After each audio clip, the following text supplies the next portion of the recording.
Kutch Morbi Lok Sabha seat પર ચૂંટણીનો ધમધમાટ શરૂ થઈ ગયો છે ત્યારે લોકસભા બેઠકના ઉમેદવાર વિનોદ ચાવડાએ ભુજમાં મધ્યસ્થ ચૂંટણી કાર્યાલયનો શુભારંભ કર્યો હતો।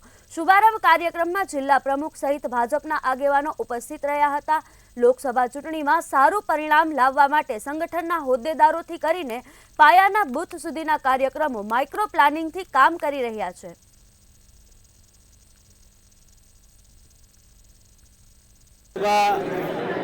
ચૂંટણીને લઈ કરીને અમારા અલગ અલગ વિધાનસભાના ચૂંટણીલક્ષી મધ્યસ્થ કાર્યાલયોનું ઉદ્ઘાટન કરવામાં આવી રહ્યું છે। આજે ભુજ મધ્યે ઉદ્ઘાટન કરવામાં આવ્યું હતું ભુજ વિધાનસભાના કાર્યાલયનું।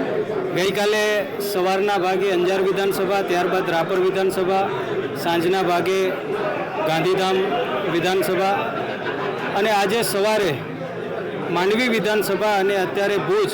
હવે પછી અમારા 2 વિધાનસભાના કાર્યાલય 2 દિવસ પછી કાર્યરત કરવામાં આવશે।